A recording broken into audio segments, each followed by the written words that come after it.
A los que nos ven a través de redes sociales, Dios les bendiga.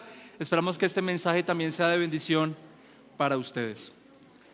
Bien, quiero empezar haciéndole una pregunta para que usted dé una respuesta en su mente. ¿Cuál es la necesidad más urgente que usted tiene en este momento? ¿Qué es lo que más necesita? Y si revisara, por ejemplo, lo que vivió en el 2023, ¿cuál fue la necesidad más grande que tuvo durante todo el año? Creo que las respuestas frecuentes que uno puede dar a esas preguntas son bastante materiales. Para ninguno de nosotros es un misterio que, por ejemplo, la necesidad económica es algo que nos urge. El tener que pagar un arriendo y no tener el dinero para pagarlo, el tener que pagar un recibo y no tener el dinero para pagarlo, es algo que nos apremia, es algo que nos incomoda y suele ser una necesidad urgente para suplir. Algunas personas podrán decir, bueno, yo tengo el dinero para pagar las cosas, pero por ejemplo yo tengo una necesidad de salud y por dinero que tenga, si estoy postrado en una cama o si estoy enfermo crónicamente, pues de nada me sirve tener dinero porque mi necesidad es de salud. ¿Cuál es la necesidad más grande que usted tiene?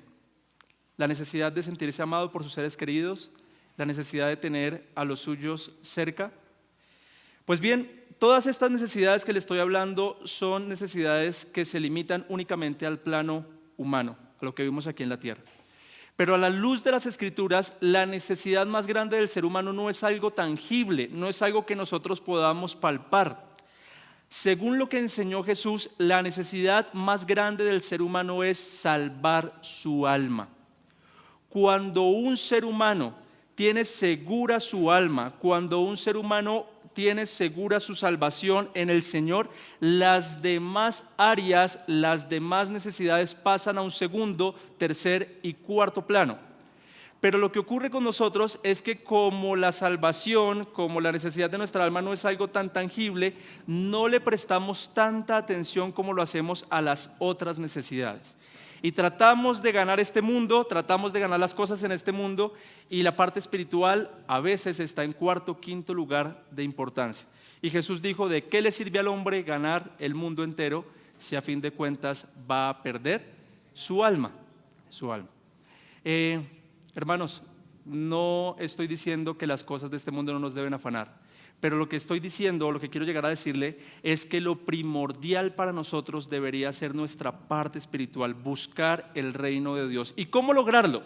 ¿Cómo lograr que toda nuestra vida se enfoque en buscar a Dios y que las demás áreas de nuestra vida pasen a unas prioridades más abajo en la lista? Pues el que se encarga de eso es Dios.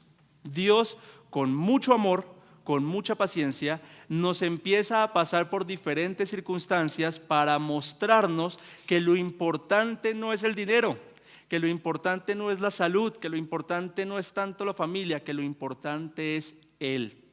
Que nosotros estemos dependiendo de Él, que nosotros estemos viviendo por Él, que nosotros estemos viviendo para Él. Eso es lo importante. Y el desierto, que en la Biblia es una muestra de problemas, de dificultades, el desierto lo que hace es desnudar nuestro corazón y ver realmente lo que hay dentro de nosotros. ¿En quién confiamos? ¿De quién dependemos? Pues hoy el pueblo de Israel, Dios lo va a pasar por el desierto para precisamente hacer lo que le estoy diciendo, para desnudar su corazón y ver lo que realmente ellos sentían y pensaban acerca de Dios. El título de nuestra enseñanza es El Señor proveerá.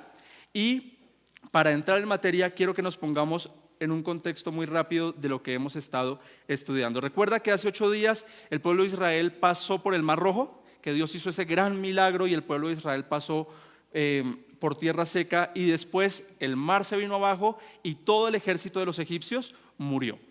Para este punto, ¿cómo cree que está el pueblo de Israel?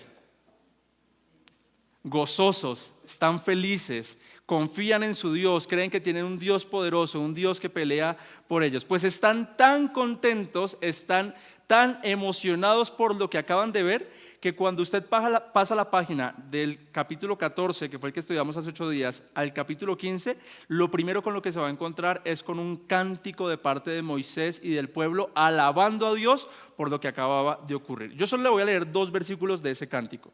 Éxodo capítulo 15, versículo 13, dice lo siguiente. Recuerda que este es el pueblo cantándole a Dios. En tu misericordia has guiado al pueblo que has redimido. Con tu poder los has guiado a tu santa morada. Versículo 18. El Señor reinará para siempre. Amén. Qué palabras tan bonitas. Qué palabras tan significativas. Uno escucha esas palabras de parte de ese pueblo y uno dice, ese pueblo ya es cristianito, ese pueblo ya está listo para llegar a la tierra prometida, es un pueblo que confía en Dios, es un pueblo que sabe el Dios que tiene. Pero ¿sabe cuál es el problema?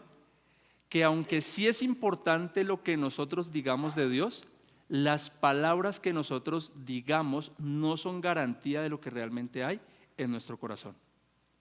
Por bonitas que suenen, por cristiano que sea nuestro léxico todos los días al hablar, eso no es garantía de que tu corazón realmente confía en el Señor. Hay gente que saluda todos los días, Dios le bendiga, hay gente que tiene un léxico muy cristiano, pero cuando llega la prueba, cuando llega el desierto, realmente se desnuda lo que hay en el corazón y las palabras se quedaron en el aire.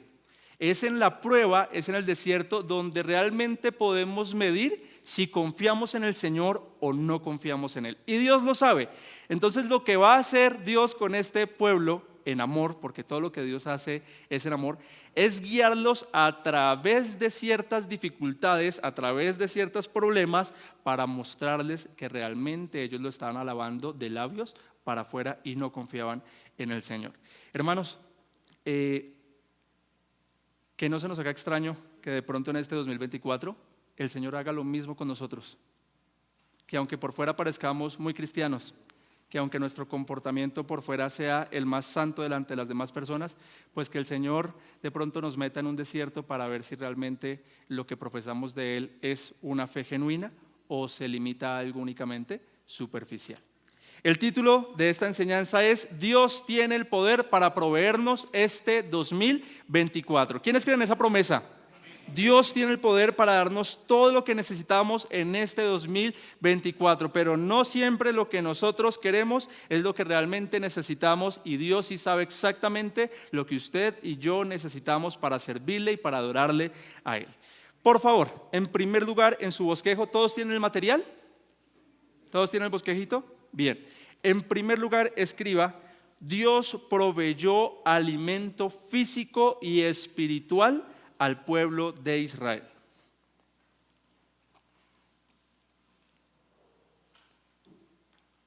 Entonces, usted escribe la palabra físico y espiritual. Muy bien, por favor regálame el mapa. Voy a mostrarle 4 lugares por donde Dios guió a este pueblo para enseñarles unas lecciones importantísimas sobre que la dependencia de ellos no era en las cosas de este mundo, sino que debían depender completamente de Dios. Hermanos, vivir esa enseñanza es de las cosas más difíciles del cristianismo, porque estamos acostumbrados a depender de las cosas de este mundo. El pueblo de Israel estaba acostumbrado a depender de lo que los egipcios le daban, de lo que conseguían allá con sus esclavistas. Y a nosotros nos pasa lo mismo, estamos acostumbrados a depender del dinero, estamos acostumbrados a depender de las personas, del trabajo, pero Dios nos lleva a mostrarnos de que no debemos depender de esas cosas, sino que debemos depender de Él. Y eso es difícil de vivir porque está en juego muchas cosas, nuestra paz, nuestra tranquilidad, pero para eso es el desierto. Entonces Dios va a coger a este pueblo y al primer lugar donde lo va a llevar, después de que pasaron de Pijajirot a las otras costas del Mar Rojo, es a un desierto que se llama el desierto de Shur. El desierto de Shur colinda con el desierto de Tam que usted ve en la parte superior del mapa. Primer lugar, desierto de Shur. Éxodo capítulo 15, versículo 22, la Biblia nos cuenta lo siguiente. Moisés hizo partir a Israel del Mar Rojo y salieron hacia el desierto de Shur. ¿Y cuántos días estuvieron allí? Anduvieron 3 días en el desierto y no encontraron agua. Aparece la primera dificultad, la primera necesidad física de este pueblo y es que tenían sed. Hermanos, ¿ustedes han estado alguna vez en un desierto? En un lugar así árido, en un lugar soleado, que es complejo estar allí bastante tiempo, Pues imagínense que este grupo de personas eran, como vimos la primera vez, casi 2 millones. Y en esos 2 millones de población habían ancianos, habían niños y también habían animales. Y por más que ellos cargaran agua en cantimploras o en vasijas, pues no les iba a alcanzar para abastecer a 2 millones de personas de agua, calmar su sed. Y ahora Dios los guía al desierto de Shur y deambulan por 3 días en un desierto que tiene una temperatura promedio de 33 grados centígrados, según estuve revisando. Eso es casi que un horno a mediodía. Entonces imaginen el desespero de estas personas. Imagínense la situación que estaban viviendo allí estos israelitas. Imaginen lo que estaba pasando por la cabeza de Moisés. ¿Para dónde nos está llevando Dios? ¿Qué es lo que Dios quiere hacer con esto? Porque ¿quién los estaba guiando? Dios, a través de la columna de fuego por la noche y a través de la nube de día. Entonces, si llegaron a ese desierto y deambularon 3 días por ahí, es porque Dios los llevó a ese lugar. Para colmo de males, desde la perspectiva de este pueblo de Israel, después de esos 3 días que están ahí sedientos, sin poder saciar la sed que tenían, van a llegar a un lugar que se llama Mara. Y cuando ven a lo lejos, aparentemente hay unos oasis con agua, y yo me imagino que los más jóvenes de toda la caravana salieron corriendo para poder abastecerse de agua, y cuando se agacharon, mandaron la bocanada a las aguas y las probaron.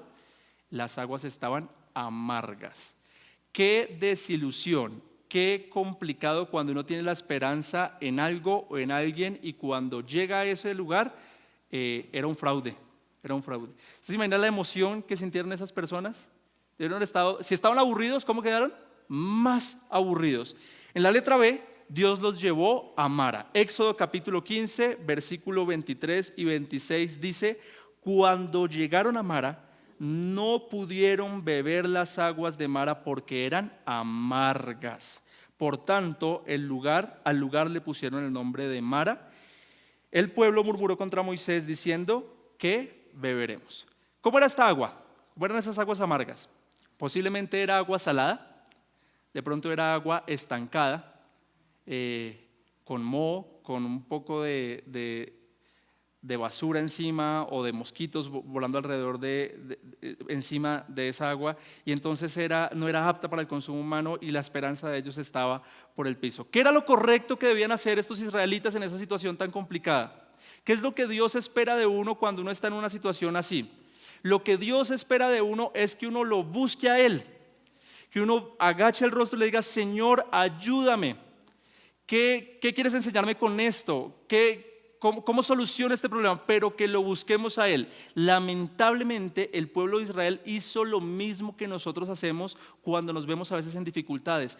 Antes de buscar el rostro de Dios, antes de buscarlo a Él, de confiar en Él, comenzamos a buscar soluciones humanas que nos ayuden a salir de los problemas en los que estamos.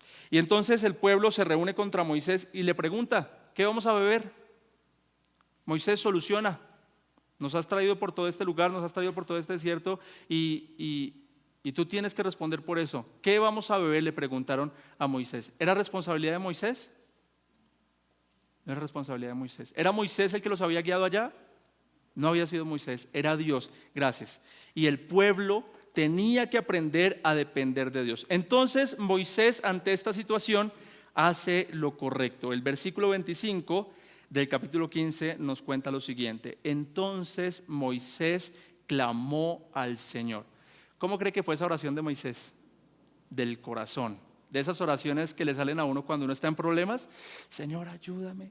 Clamó al Señor con angustia. El pueblo que él estaba dirigiendo estaba en una situación difícil y él clamó al Señor, hizo lo correcto. Y el Señor le mostró un árbol. Él lo echó en las aguas y las aguas se volvieron dulces, y Dios les dio allí un estatuto y una ordenanza, y allí los puso a prueba. Acaba de ocurrir un milagro, porque no existe ningún árbol actualmente en el mundo que cuando tú lo eches a las aguas las purifique o si eran saladas las vuelva dulce. Eso no ocurre con ninguna planta, con ningún árbol. Entonces el árbol que cogió Moisés lo echa al agua y las aguas se ponen dulces, se purifican, se limpian. Acaba de ocurrir un milagro y el pueblo está como. Están felices por el milagro que acaba de ocurrir. Ya se pueden agachar allá todos en el oasis y empezar a tomar agua, empezar a alimentar a los ancianos, a los niños, a los animales, y el pueblo está calmando su sed. Dios suplió su necesidad física. Pero antes de querer suplir la necesidad física, la necesidad de sed de este pueblo, Dios quería enseñarles algo espiritual. Y lo espiritual siempre son las palabras de Dios que profesa, en este caso después del milagro. ¿Qué es lo que quería Dios mostrarle a este pueblo? Versículo 26, y Dios les dijo, justo después de hacer el milagro, ya cuando el pueblo estaba contento, si escuchas atentamente la voz del Señor tu Dios y haces lo que es recto ante sus ojos y escuchas sus mandamientos y guardas todos sus estatutos, no te enviaré ninguna de las enfermedades que envié sobre los egipcios. ¿Por qué? Porque yo, el Señor, soy tu sanador. Entonces, no se trata del milagro, sino que se trata de quien hace el milagro y de lo que quiere el que hace el milagro. Con mucha frecuencia nos ocurre que estamos detrás de los milagros, estamos buscando un milagrero, y Dios usa los milagros como un pretexto para enseñarnos verdades espirituales sobre nosotros. A Jesús le encantaba hacer eso. Jesús primero hacía un milagro y el milagro lo usaba para confirmar la enseñanza que iba a dar después. Enseñanzas profundas, enseñanzas complejas de entender. Y aquí Dios hace lo mismo.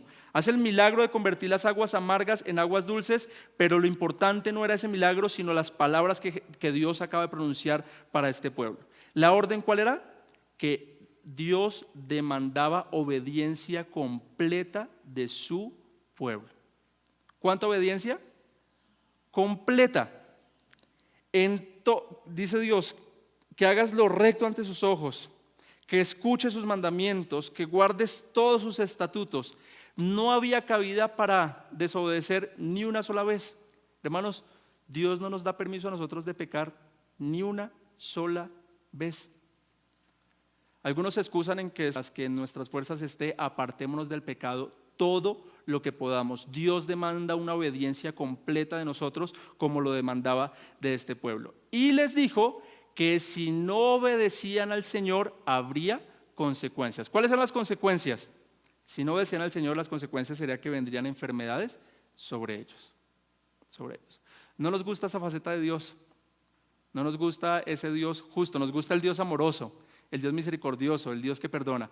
Pero el Dios justo casi no nos gusta vivirlo, casi no nos gusta ver esa faceta de nuestro Señor. Hermanos, Dios hoy en día no nos castiga, porque el castigo de nuestros pecados lo pagó Cristo Jesús en la cruz para los que creemos en Él. Pero ¿sí saben qué hace Dios con nosotros? Nos disciplina en amor. Y a medida que nosotros desobedezcamos al Señor, Él nos va a disciplinar. ¿Y a quién le gusta la disciplina? Pregúntenle a sus niños si les encanta cuando ustedes los disciplinan por algo malo que hicieron. A nadie le gusta, pero Dios, siempre que nosotros desobedezcamos, nos va a disciplinar. Y es lo que le está enseñando a este pueblo. Si me obedeces, todo estará bien, pero si entras en desobediencia delante de mí, te enviaré las enfermedades que le envié a los egipcios. Les recuerdo solo las enfermedades que vieron los egipcios. ¿Se acuerdan de las úlceras? ¡Qué dolor! ¡Qué horrible enfermedad! Entonces el pueblo de Israel escucha esta orden de Dios y de una vez se habrán imaginado de las enfermedades que vieron allá en las 10 plagas de Egipto y habrán dicho, con Dios no es un juego. Con Dios no es un juego. Hermanos, definitivamente con Dios no es un juego. Para este punto, el pueblo de Israel ya calmó su sed. Acaban de ver un milagro, nuevamente están contentos, nuevamente están confiando en Dios, nuevamente. Yo creo que ante esa instrucción de Dios, esa orden que les acabo de dar, ellos dijeron sí, amén, confiamos en ti, te obedeceremos en todas las cosas, pero vuelvo y les digo, no se trata únicamente de lo que profesamos con nuestras palabras, sino de lo que creemos con nuestro corazón. ¿A dónde los va a llevar Dios ahora? De Mara los va a llevar hacia Elim. Elim es todo un paraíso. Elim es casi que un premio para este pueblo. Éxodo capítulo 15, versículo 27 nos dice que entonces llegaron a Elim, donde había 12 fuentes de agua y 70 palmeras, y acamparon allí junto a las aguas. Qué rico, qué rico. Yo creo que Elim era a las costas del Mar Rojo, era un lugar así paradisíaco, un lugar hermoso. Me los imagino a los israelitas bajando los coquitos de las palmeras, empezando a tomar agüita de coco, y estaban tranquilos, estaban relajados porque Dios los había bendecido. ¿A las cuántas veces usted aprende? ¿A la primera? ¿A la segunda? A veces no aprendemos ni a la décima. A veces no aprendemos ni a la décima, y me incluyo ahí. Dios va a volver a coger a este pueblo y les va a medir el corazón. Los va a volver a pasar por otro desierto a ver si realmente ellos habían aprendido a confiar en el Señor. Hermanos, ¿por cuántos desiertos Dios nos tiene que pasar para que confiemos y dependamos completamente de Él? ¿Por cuántos? ¿Por cuántos? Pues Israel otra vez va para un desierto. De Elim los lleva al desierto de Sin, otro desierto árido, otro desierto complicado, y desde que cruzaron del Mar Rojo hasta que llegaron al desierto de Sin ha pasado 1 mes y medio. ¿Usted se imagina esa cantidad de población andando por el desierto durante 1 mes y medio? Qué desespero, qué complicado, qué situación tan difícil. Y ya la comida empezó a escasear. El trayecto inicial desde Egipto hacia la tierra prometida, la tierra de Canaán, a pie duraba más o menos 1 mes. Y este grupo de israelitas ya lleva 1 mes y medio, y en vez de ir hacia arriba, donde quedaba la tierra prometida, están yendo hacia abajo. Entonces el pueblo está desesperado en este punto, el pueblo no entiende lo que está pasando, y peor aún, se suma la problemática de que ahora comienza a escasear la comida. Tenían hambre. ¿Qué era lo correcto si tenían hambre? Buscar al Señor. Lo que había pasado hace poquito, lo que había pasado unos días atrás, que Moisés buscó al Señor y les mostró que era lo correcto. Pero el pueblo, en vez de buscar a Dios, en vez de depender de Dios, nuevamente empiezan a buscar a Moisés para que Él les solucione. Éxodo capítulo 16, versículo 3 dice: los israelitas les decían a Moisés: ojalá hubiéramos muerto a manos del Señor en la tierra de Egipto, cuando nos sentábamos junto a las ollas de carne, cuando comíamos pan hasta saciarnos, pues nos han traído a este desierto para matar de hambre a toda esta multitud. Uy, qué compleja esa queja, qué complicado. Es como si estuvieran diciendo: muy bonito lo de las plagas, muy poderoso el milagro de abrir el mar en dos, muy poderoso el de convertir el agua salada en agua dulce, el aguas amargas en agua dulce, pero ¿de qué sirven todos esos milagros si ahora nos van a matar de hambre? Desconfiaban completamente de Dios, tenían sus ojos muy puestos en lo que va a ocurrir, en lo que va a pasar, y no habían aprendido de que Dios tiene el control de lo que vendrá. No habían aprendido que Dios tiene el control de todas las situaciones que ellos vivían, y que Él los iba a cuidar, que Él los iba a proteger, y que Él les iba a proveer todo lo que necesitan. Y yo le pregunto: ¿teme del mañana? ¿Teme de lo que va a ocurrir? ¿Usted es consciente de que Dios está en control de todas las cosas? Y que mientras que usted lo obedezca hoy a Él, independientemente de la circunstancia que esté viviendo, eso será una bendición para su vida, aunque su lógica le diga que obedecerlo a Él va a traerle problemas financieros o le va a traer problemas con cualquier persona. Sobreponga siempre el servir a Dios antes que cualquier circunstancia en esta vida. Si tiene que perder algo de plata por servir a Dios, piérdala. Si tiene que perder amistades por honrar al Señor, piérdala. Pierda de este mundo lo que tenga que perder con tal de honrar a Dios. Las circunstancias nunca van a ser una excusa para pecar. Las circunstancias difíciles nunca van a ser un permiso para nosotros para que actuemos como se nos ocurra. No es permitido para los cristianos pecar en medio de las circunstancias complicadas. Lo que Dios demanda de nosotros en las situaciones difíciles es obediencia. Y además que las oportunidades para probar nuestra fe, para honrar a Dios, Pues se ven en las circunstancias difíciles. Las circunstancias difíciles. ¿Qué ocurrió? Éxodo capítulo 16, versículo 12. Ante ese reclamo tan fuerte del pueblo de Israel, nuestro Dios misericordioso, nuestro Dios paciente, nuestro Dios fiel, dice lo siguiente: he oído las murmuraciones de los israelitas. ¿Se imagina qué hubiésemos hecho nosotros en lugar de Dios? Yo creo que ya nos hubiésemos cansado de ese pueblo. Ya lo hubiésemos entregado. Si no me quieren servir, si están cansados de que haga tantos milagros con ustedes, entonces vaya y haga lo que se les dé la gana. Devuélvanse para Egipto si quieren. Pero Dios no es así. Dios es fiel. Y él escuchó la murmuración de los israelitas y le dice a Moisés: háblales, ni siquiera grítales, regáñalos, háblales y diles: al caer la tarde comerán carne y por la mañana se saciarán de pan. ¿Y por qué? Sabrán que yo soy el Señor, su Dios.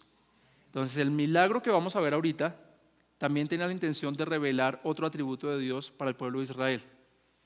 El primer milagro de convertir las aguas amargas en aguas dulces era con la intención de que Dios se diera a conocer como el Dios sanador. Y ahora este milagro que ellos van a presenciar es para que ellos interpreten, para que ellos conozcan que Dios es su Señor, que está en control de ellos. Hermanos, cuán misericordioso es Dios. ¿Se imaginan que Dios tuviera en cuenta nuestros pecados? ¿Que Dios tuviera en cuenta nuestra duda, nuestra queja? ¿Insistiría Dios en nosotros? No, pero Dios es misericordioso y aún con lo apartados que somos de Él, aún cuando desconfiamos de Él, aún cuando no le creemos en sus promesas, Él sigue proveyéndonos todo lo que nosotros necesitamos y el pueblo de Israel lo va a aprender. Éxodo capítulo 16, versículo 13 y 15 ocurre, 13 al 14 ocurre este milagro maravilloso. Dice el texto: por la tarde subieron las codornices y cubrieron el campamento y por la mañana había una capa de rocío alrededor del campamento. Y resulta que cuando la capa de rocío se evaporó, había sobre la superficie del desierto una cosa delgada como copos, menuda como la escarcha sobre la tierra. Entonces aquí ocurren dos milagros. El primero es que en el lugar donde estaban, que era un desierto, de la noche a la mañana empezaron a llegar codornices de todo lugar y todo el campo se llenó de codornices. ¿Ha comido usted alguna vez codorniz? ¿Han comido huevos de codorniz? Los huevos de codorniz son ricos, son ricos. Resulta que para esa época las codornices eran un plato exquisito. No eran fáciles de encontrar y solo la alta alcurnia podía comer ese tipo de ave. Entonces imagínense la emoción de este pueblo cuando de la nada empieza a llenarse el suelo de todas esas codornices.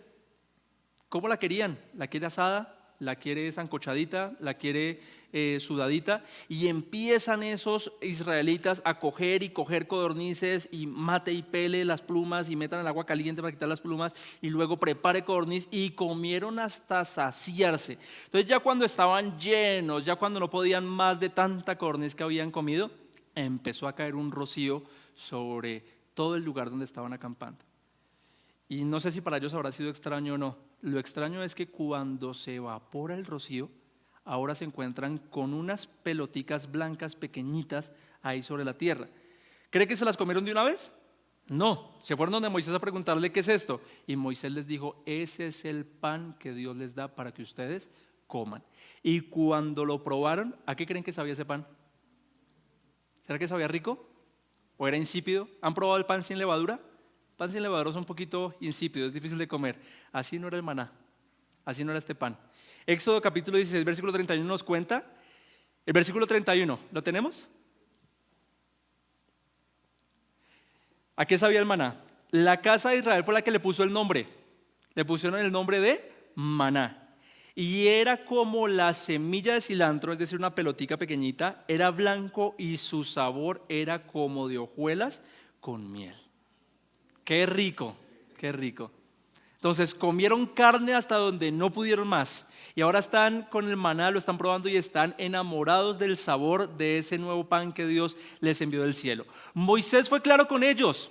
Ellos ya venían advertidos de que debían obedecer en todas las cosas, ¿cierto? Y si no habrían consecuencias. Y Dios le dice a Moisés: dile al pueblo que van a recoger únicamente la porción que se van a comer en el día, que no van a recoger absolutamente nada más, sino lo que se van a comer durante el día. ¿Y qué cree que hizo el pueblo de Israel?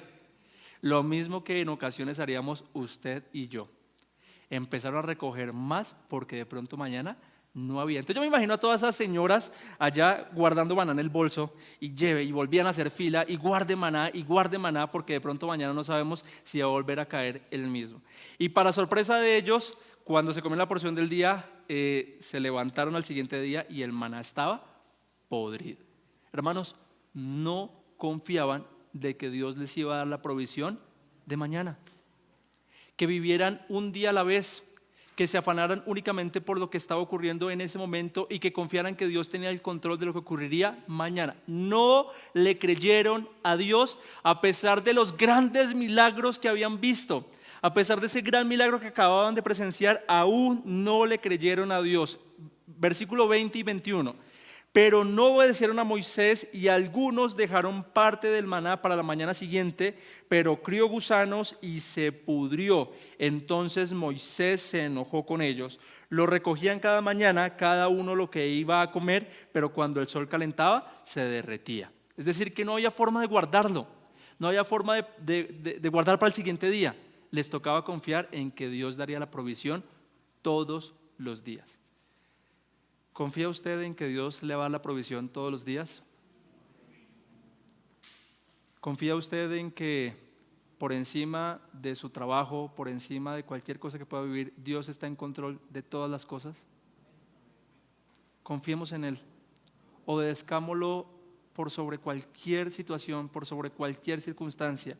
Y aunque nuestra lógica nos diga que eso no tiene ninguna razón de ser, que estamos perdiendo más de lo que ganamos, siempre obedecer al Señor va a ser la mejor ganancia. Siempre, siempre. Si usted, hermano, hermana, está en un trabajo donde le toca hacer algo ilegal, renuncie a ese trabajo y confíe en el Señor.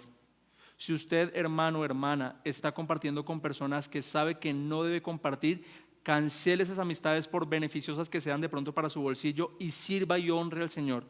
Tome decisiones radicales para servir al Señor independientemente de lo ilógico que sea, pero confíe en que el Señor le proveerá mientras que usted obedezca al Señor.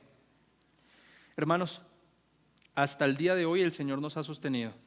Eso no hay duda de eso. Y lo ha hecho a través de muchos milagros. Y aún así, igual que ese pueblo, nosotros seguimos desconfiando de Él.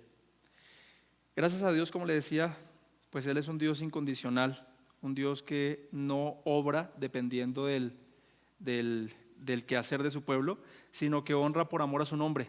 Y si Él prometió cuidarlos, los va a cuidar. Si Él prometió proveerlos, los va a proveer. Éxodo capítulo 16, versículo 35 dice, los israelitas comieron el maná ¿cuánto tiempo? 40 años.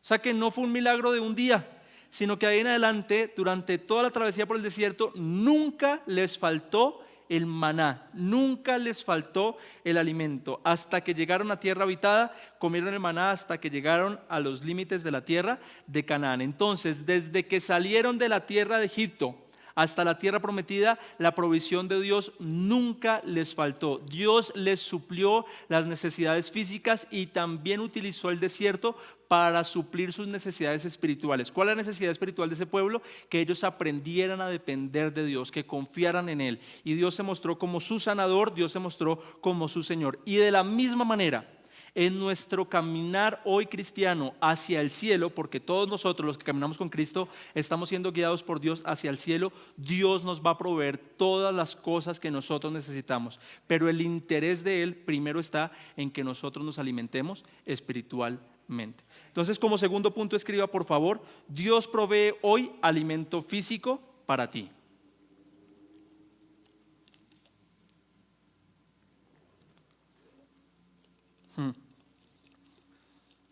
Vamos a leer una porción de la Escritura que yo creo que ya todos hemos leído alguna vez y todos estarán de acuerdo conmigo en que es muy bonita, muy significativa. Algunos se la sabrá de memoria, pero vamos a ver si la vivimos o no. Mateo capítulo 6, versículo 26 al 33. Son palabras de Jesús hablándole a los que son sus seguidores.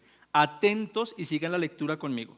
Jesús está diciendo, Miren las aves del cielo, que no siembran, ni ciegan, ni recogen en graneros, y sin embargo el Padre Celestial las alimenta. ¿No son ustedes de mucho más valor que ellas? Nos está haciendo esa pregunta a cada uno de nosotros Jesús. ¿Quién de ustedes, por ansioso que esté, puede añadir una hora al curso de su vida? Y por la ropa, ¿por qué se preocupan? ¿Por qué nos preocupamos tanto por las cosas físicas? Observen cómo crecen los lirios del campo, no trabajan ni hilan, pero les digo que ni Salomón en toda su gloria se vistió como uno de ellos. Y si Dios así viste la hierba del campo, que hoy es y mañana es echada al horno, ¿no hará Él mucho más por ustedes, hombres, ¿cómo los llama? De poca fe. Hombres de poca fe. Por tanto, no se preocupen diciendo, ¿qué comeremos? ¿O qué beberemos? ¿O con qué nos vestiremos? Esas no deberían ser las preocupaciones de un cristiano. Porque ¿quiénes son los que se preocupan por esas cosas? Porque los gentiles, los que no confían en Dios, los que no aman a Dios, los que no buscan a Dios, ellos son los que buscan ansiosamente todas estas cosas que el Padre Celestial sabe que ustedes necesitan. Él sabe que necesitamos todas esas cosas. Pero los creyentes, los que seguimos a Jesús, debemos buscar primero su reino y su justicia, y todas esas cosas nos serán añadidas. ¿Quiénes creen en esa promesa? Que no nos pase lo mismo que el cántico de Israel, que parecían un pueblo confiado, que con su boca podían leer estas palabras y decir que confiaban en el Dios, pero cuando el Señor los pasó por el desierto, se evidenció que no confiaban en Él. Hermanos, vamos a empezar a revisar un poquito ese texto de atrás hacia adelante. Lo primero que Jesús dice es que nosotros debemos dedicarnos a buscar su reino y su justicia. ¿Qué es eso? ¿Cómo vivimos eso en nuestra cotidianidad? ¿A qué debemos dedicarnos los cristianos? Buscar el reino de Dios y su justicia tiene que ver con buscar todo lo que concierne a Dios, nuestra salvación, conocerlo a Él, conocer a Jesús, conocer las doctrinas bíblicas, encontrar a Dios en las experiencias que vivimos, en las personas con las que compartimos, buscar a Dios en toda nuestra vida y que Él sea nuestra prioridad.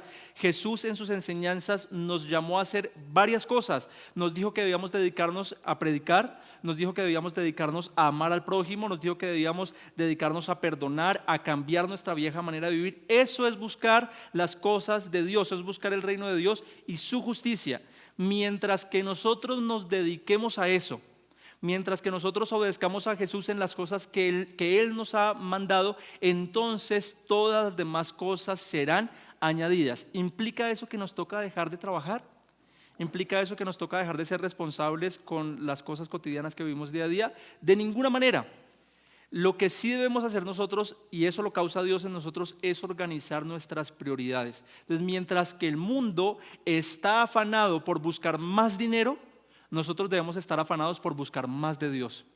Mientras que el mundo está afanado por tener unas vidas más saludables y cuidarse en todo lo que comen, nosotros debemos estar más afanados y preocupados por buscar más de Dios y por asegurarnos de nuestra salvación. Esa debería ser la prioridad del cristiano, pero es que lo negociamos con tanta facilidad. A mí me han dicho, pastor, no voy a poder volver a la iglesia porque es que el único día de la semana que tengo para salir a montar bicicleta con mi familia es los domingos. Entonces yo me comprometo a ver la prédica, el video de la prédica, y cambian el reunirse en la iglesia, el buscar de Dios en las escrituras, por un paseo en bicicleta domingo tras domingo. Un hermano en Acacías compró un lote, les puedo contar infidencias de Acacías, y para sembrar, y el pastor Blair me dijo a mí, perdimos a ese hermano. No le entiendo, pastor, ¿cómo así? Me dijo, porque el único día que ese hermano va a tener para sembrar son los domingos, ponle cuidado. Y efectivamente así ocurrió, compró el lote y el único día que tenía para ir a arreglar la finquita era el domingo por la mañana, y dejó de ir a la iglesia por dedicarse a su lote. Entonces, con frecuencia estamos cambiando cosas de este mundo y cambiándolas por las cosas de Dios, poniéndolas por encima, y nuestra prioridad no suele ser el reino de Dios y su justicia. Hermanos, piensen por unos instantes qué decisiones deberíamos tomar hoy ya antes de salir de este lugar, para que nuestra prioridad sea buscar del Señor. ¿A qué cosas deberíamos renunciar? ¿A qué personas deberíamos renunciar? ¿A qué lugares deberíamos renunciar para buscar el reino de Dios y su justicia? Así las decisiones que tomemos para el mundo sean ilógicas. Ilógicas. ¿Confiamos que el Señor nos puede proveer el alimento físico si lo obedecemos? Vivamos esa promesa, vivamos esa verdad, pero eso no es lo más importante. Lo más importante es nuestro alimento espiritual. Y aquí quiero ser muy intencional en este punto que para mí es el más importante de toda la enseñanza. Tercero, Dios provee hoy alimento espiritual para ti. ¿Cuál es el alimento espiritual que Dios ha provisto para la iglesia, para los que estamos en Cristo? Nuestro mismo Señor Jesús. Letra A, Jesús es el pan de vida. Escriba por favor, pan de vida.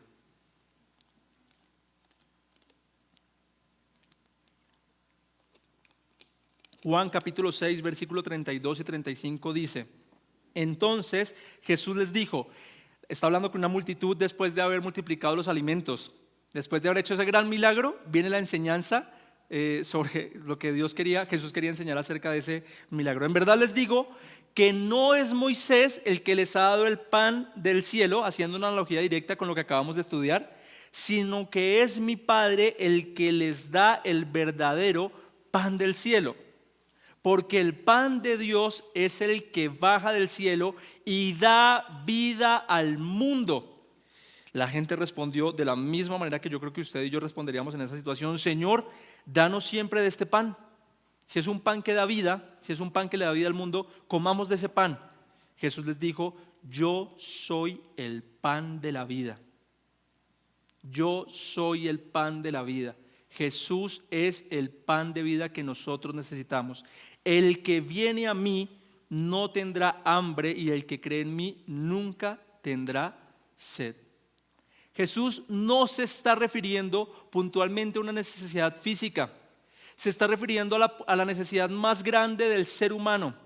Cuando nosotros vamos a Él, cuando tenemos intimidad con Él, cuando conocemos a nuestro Jesús, a nuestro Señor, Él satisface la urgencia más grande de la vida del ser humano, y es que Él satisface nuestra alma.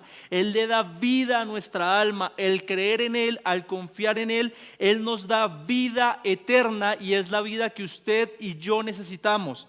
Si tenemos bien esa prioridad, si tenemos bien esa área en nuestra vida, todas las demás pasan a un segundo plano, todas las demás pasan a ser añadiduras. Pero mientras que estemos con Jesús, mientras que tengamos comunión con Él, mientras que vivamos para Él, mientras que lo reflejemos a Él, mientras que toda nuestra vida tenga que ver con Él, con consumir el pan de vida, entonces nosotros estaremos vivos eternamente. Y esa enseñanza, mi hermano, no es fácil de digerir. No es fácil de digerir, es una enseñanza profunda que le debo confesar que yo aún no entiendo del todo, porque es un gran misterio. Pero tenemos la fe y la certeza de que si creemos en Jesús, Él nos da la vida eterna, el alimento eterno para estar en el cielo, en la presencia de Él por siempre y para siempre. Usted ya está caminando con Jesús, usted ya está alimentándose de la fuente de vida que es Jesús.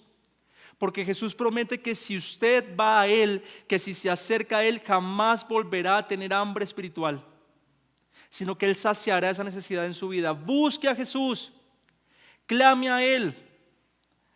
No se afane tanto por las cosas de este mundo, sino que afánese por salvar su alma. Y Jesús, Dios está presto para recibirlo, para escucharlo, para alimentarlo y para salvarlo, porque la voluntad de Dios es que todas las personas lleguen a la salvación. Eso dice la Escritura en 2 Timoteo 3:16. Y no solo es el pan de vida, sino que letra B, Jesús es la fuente de agua viva eterna.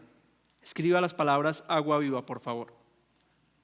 Juan capítulo 14, versículo 13 al 15, Jesús está hablando con la mujer samaritana y sale con estas palabras. Jesús le respondió: todo el que beba de esta agua volverá a tener sed. Es agua común y corriente, era agua normal. Pero el que beba del agua que yo le daré no tendrá sed jamás, sino que el agua que yo le daré se convertirá ¿en qué? En él, en una fuente de agua que brota para vida eterna.